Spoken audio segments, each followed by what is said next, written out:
السلام علیکم ورحمۃ اللہ وبرکاتہ۔ بسم اللہ الرحمن الرحیم۔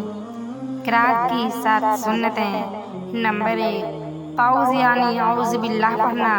نمبر 2 تسمیہ یعنی حرکات کے شروع میں بسم اللہ پڑھنا۔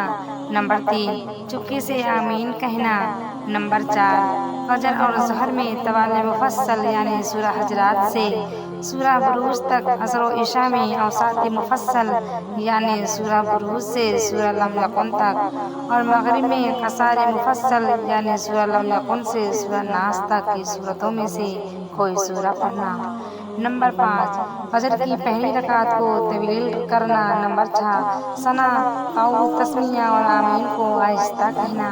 نمبر 7 فرض کی تیسری اور چوتھی رکعت میں صرف سورہ فاتحہ کا پڑھنا۔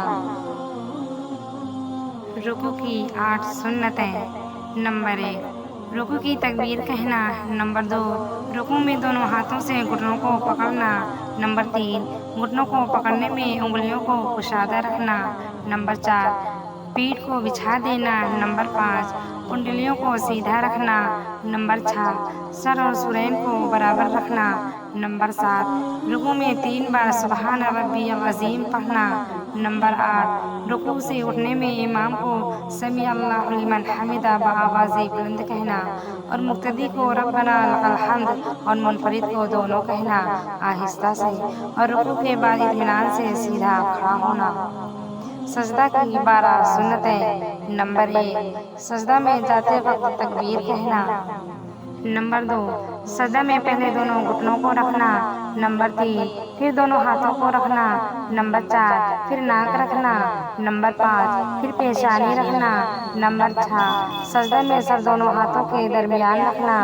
نمبر 7 سجدہ میں پیٹ کو رانوں سے الگ رکھنا اور پہلوؤں کو بازوؤں سے الگ رکھنا۔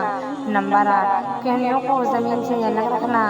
نمبر 9 سجدہ میں 3 بار سبحان ربی الاعلیٰ پڑھنا۔ نمبر 10 سجدہ سے اٹھنے کی تکبیر کہنا۔